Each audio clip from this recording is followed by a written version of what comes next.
Magandang araw! Isang kwento na naman po ang ating tutunghayan dito lang sa Heart Secret. Sa loob ng isang tahanan na dapat ay puno ng tiwala at respeto, may mga lihim na dahan-dahang sumisira sa katahimikan nito. Sa likod ng mga ngiti at kwentuhan na pinagsasaluhan, may mga matang nagtatago ng pagnanasa at mga pusong handang lumabag sa hangganan ng tama.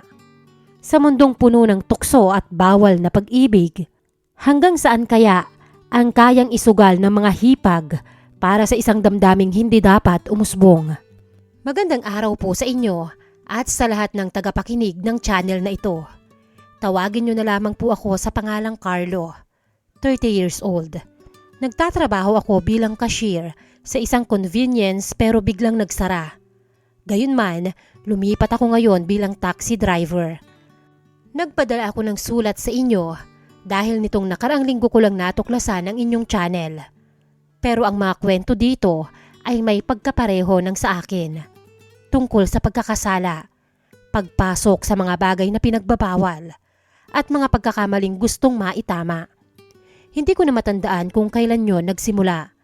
Basta sa tuwing bumibisita ako sa bahay ng kapatid kong lalaki, hindi ko mapigilang tumingin kay Giselle, ang asawa niya. Hindi ko maitatanggi, Miss Hart, maganda siya. Kung nagpatuloy lang siguro siya sa pag-aaral, malayo talaga ang mararating niya. Pero mas pinili nilang magpakasal at bumuo ng pamilya ni Paulo na kapatid ko. Ako ang panganay sa aming magkakapatid. Gayunman, nawala na sa isip ko ang magpakasal pa.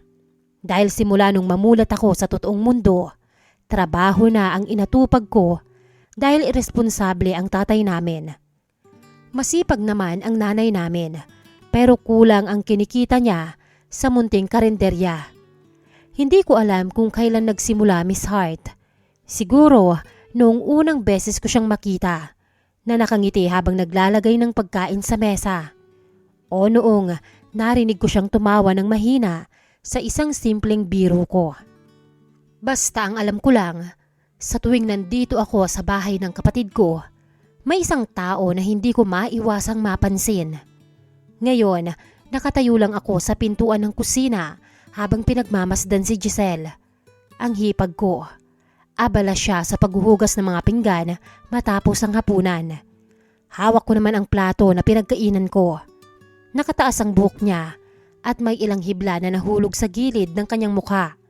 Paminsan-minsan ay pinupunasan niya ang noo niya gamit ang likod ng kanyang kamay. Simpleng kilos lang yon, Miss Hart, pero hindi ko maipaliwanag kung bakit parang may kung anong kumikirot sa dibdib ko sa tuwing nakikita ko siya. Napailing ako sa sarili ko. Ano bang iniisip mo, Carlo? Hipag mo yan. Asawa siya ng kapatid mo. Pero kahit na anong saway ko sa sarili ko, hindi ko maikakaila na may kakaiba sa kanya. Hindi siya yung tipong magpapapansin.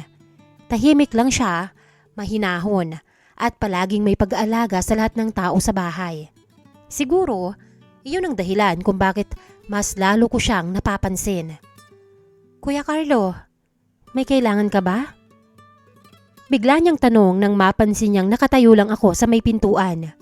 Bahagya akong nagulat, parang batang nahuling may ginagawang kalokohan. Wala.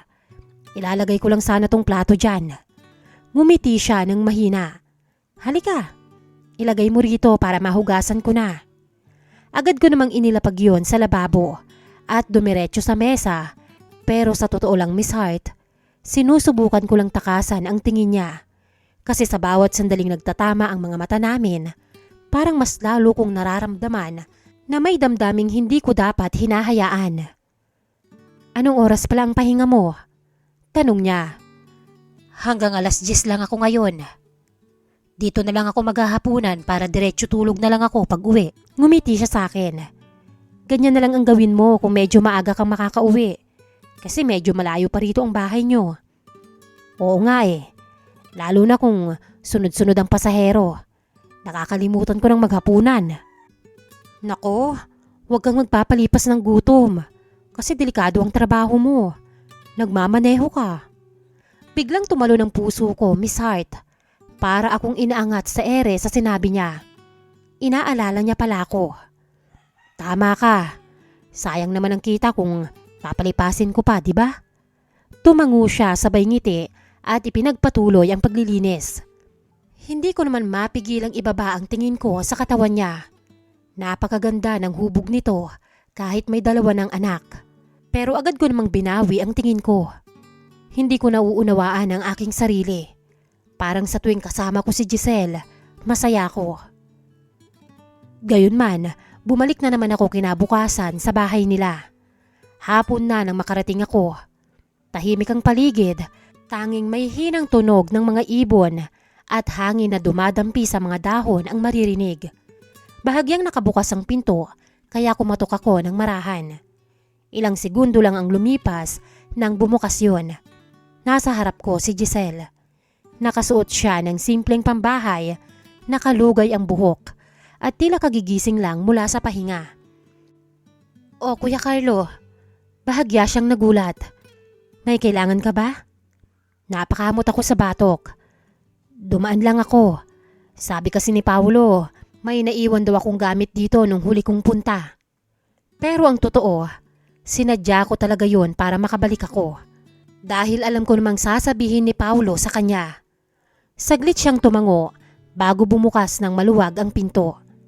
"Pasok ka muna." Pagpasok ko sa loob ng bahay, agad kong napansin kung gaano katahimik ang paligid. Parang walang ibang tao. Nasa sala lang kami habang siya naman ay pumunta sa mesa para maghanap ng kung anong sinasabi kong gamit. "Baka ito," sabi niya habang inaabot ang isang sombrero mula sa ibabaw ng kabinet. Lumapit ako para tignan. Sa paglapit ko, halos magkatabi na kami. Doon naamoy ko ang banayad na pabango niya pero sapat para guluhin ang isip ko. "Hindi ata yan," sagot ko kahit hindi ko naman talaga tiningnan ng mabuti. Saglit siyang natahimik. Napansin kong bahagya siyang napalingon sa akin. Parang may gustong sabihin pero nagdalawang isip. "Kuya Carlo." Mahina niyang tawag sa pangalan ko. Hindi ko alam kung bakit, pero sa paraan ng pagkakasabi niya noon, parang may kung anong kuryente na nanalaitay patungo sa batok ko. Nagiinit din ang tenga ko. Parang isang musika sa tenga ang boses niya. At sa unang pagkakataon, naramdaman kong may isang bagay sa pagitan namin na hindi ko palubos maintindihan at matukoy. At hindi ko rin alam, Miss Hart, kung parehas ba kami ng nararamdaman. Tahimik lang akong nakaupo habang pinagmamasdan ko si Giselle sa tabi ng bintana. Ang liwanag ng hapon ay tumatama sa kanya mula sa labas. Dahilan para mas luminaw ang bawat galaw niya. Ang marahang paghinga, ang paraan ng paghawak niya sa kurtina, at ang sandaling tila may iniisip siyang malalim. "May problema ba?" Hindi ko napigilang itanong. Bahagya siyang napalingon sa akin. Sandali siyang nag-isip bago sumagot. "Wala naman. Napaisip lang." Bigla akong tumayo mula sa kinauupuan ko. Parang may nagtutulak sa akin na lumapit. Dahan-dahan akong naglakad papunta sa kanya hanggang sa halos magkatabi na kami sa may bintana. "Sigurado ka?" Tanong ko ulit. Mas mahina na ang boses. Tumango siya. Pero napansin kong hindi siya agad tumingin sa akin. Sa halip ay napabuntong hininga siya at ibinaba ang tingin sa sahig. "Carlo, minsan, naiisip mo rin ba yung mga bagay na hindi mo naman dapat iniisip?" Mahina niyang sabi. Napakunot ang noo ko. "Anong ibig mong sabihin?" Umiling siya ng bahagya. Parang nagsisisi na sinabi niya yon. Wala. Kalimutan mo na." Sa hindi ko malamang dahilan, kusang gumalaw ang kamay ko. Marahan kong hinawakan ang braso niya, parang gusto ko lang siyang patigilin sa paglayo. "Giselle." Napalingon siya sa akin. Sa lapit namin, Miss Hart, halos wala ng espasyo sa pagitan naming dalawa. Nakita ko ang bahagyang pag-angat ng dibdib niya habang humihinga, at sa mga mata niya ay may kung anong hindi ko mabasa. Saglit na parang tumigil ang oras. Hindi ko rin alam kung sino sa amin ang unang kumilos. Basta ang alam ko, Sa sandaling yon, pareho kaming napalapit sa isa't isa. Parang instinct lang, walang planong gawin. Hanggang sa bigla na lang, nagyakapan kami. Hindi iyon yung yakap na planado o may kahulugan agad. Para lang kaming dalawang taong biglang napalapit sa isa't isa sa gitna ng katahimikan. Ilang segundo kaming ganon. Walang nagsasalita pero parehong tila nagulat sa nangyari. At habang nararamdaman ko ang mahinang paghinga niya, doon ko lang unti-unting napagtanto kung gaano kami kalapit sa isang hangganan na hindi naman dapat namin abutin. Pero sa sandaling yon, ni isa sa amin ay hindi agad bumitaw. Kinagabihan, unang beses akong nakangiti habang nagmamaneho. Para akong nakalutang sa alapaap nang mayakap ko siya at dumikit sa damit ko ang pabango niya. Parang gusto ko na tuloy na mayakap siyang muli at mahawakan ang kanyang mga kamay.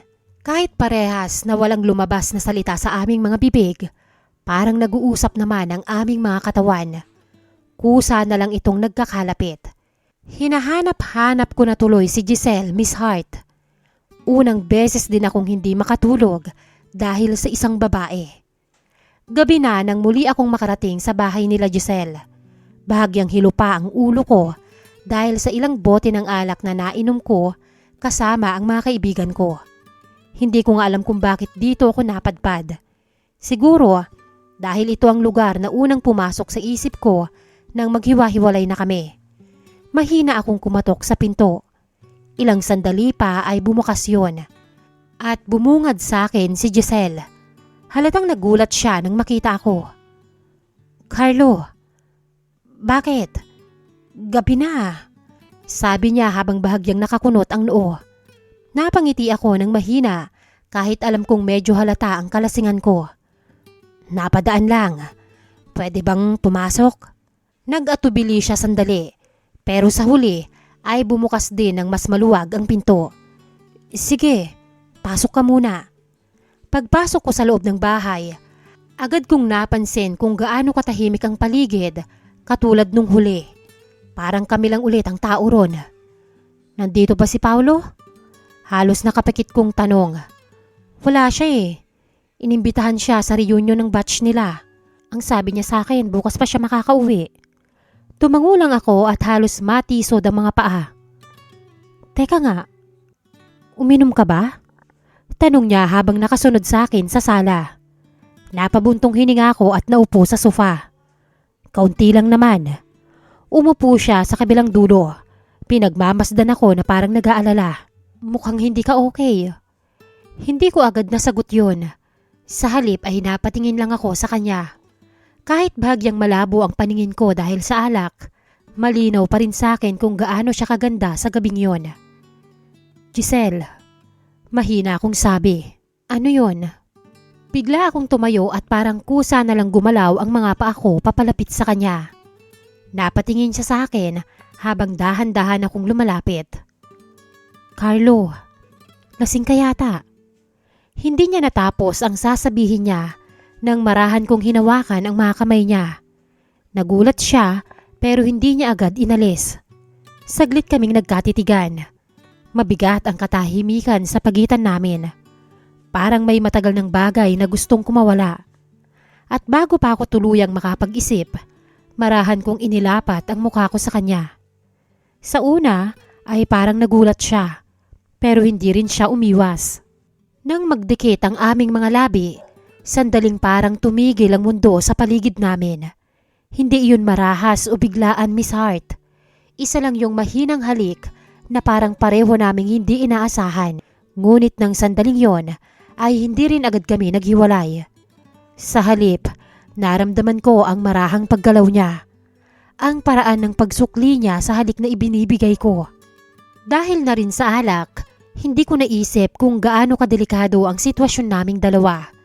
Pero sa gitna ng katahimikan ng bahay at ng pagkalasing ng isip ko, parang wala ni isa sa amin ang may lakas ng loob na pigilan ang nangyayari. Humigpit ang hawak ko sa bewang niya at ang kapit niya sa braso ko. Dahan-dahan kong hinaplos ang likod niya pababa. Ramdam kong bumibilis ang hininga niya. Tumagilid ang ulo niya ng kaunti, Tila sinusubukang umiwas sa mga titig ko.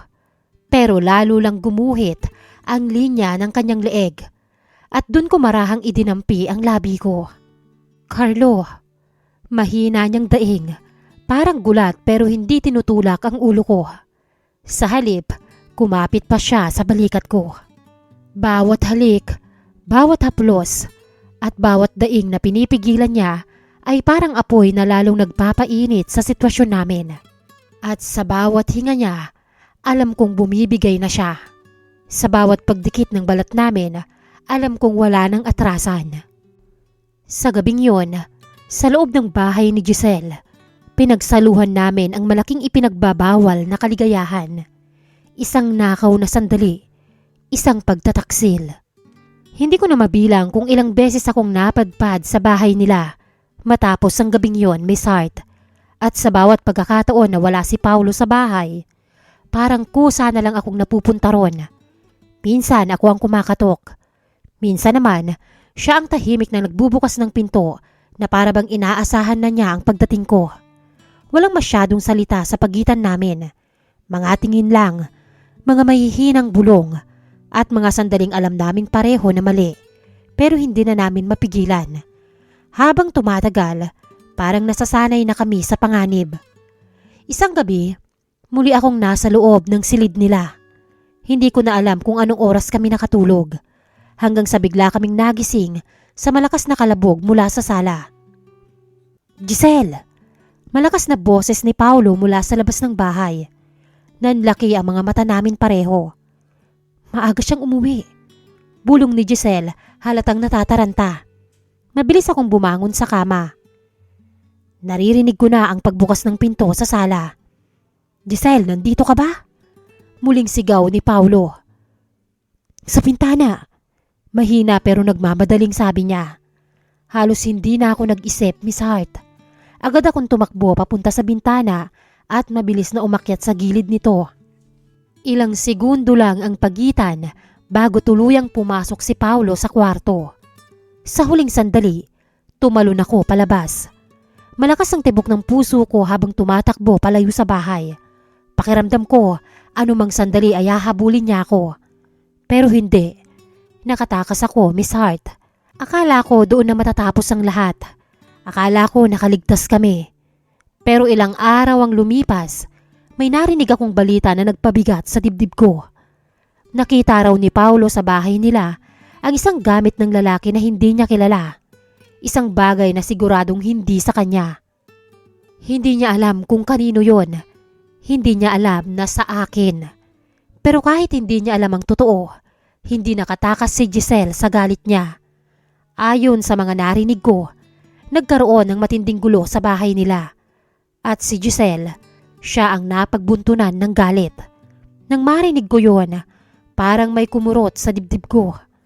Dahil alam kong kung hindi dahil sa akin, hindi sana niya kailangang maranasan ang lahat ng yon.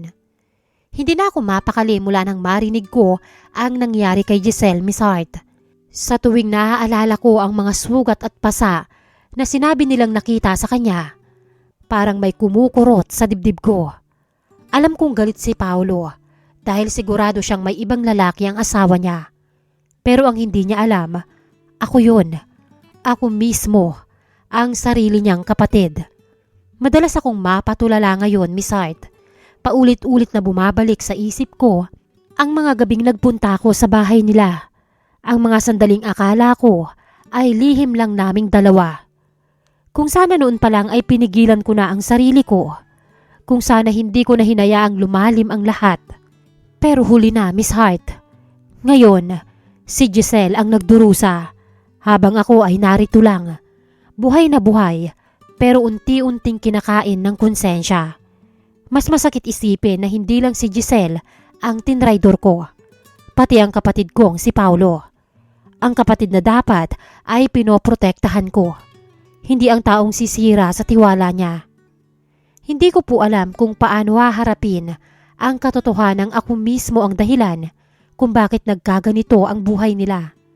At ngayon, naguguluhan ako. Hindi ko alam kung ano ang tama. Ang manatiling tahimik para hindi tuluyang masira ang pamilya namin o ang umamin at harapin ang galit na siguradong babagsak sa akin.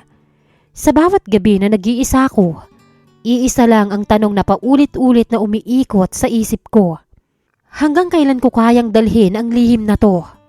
At kung darating ang araw na mabunyag ang lahat, may matitira pa kayang pamilya para sa akin? Nagbabahagi, Carlo.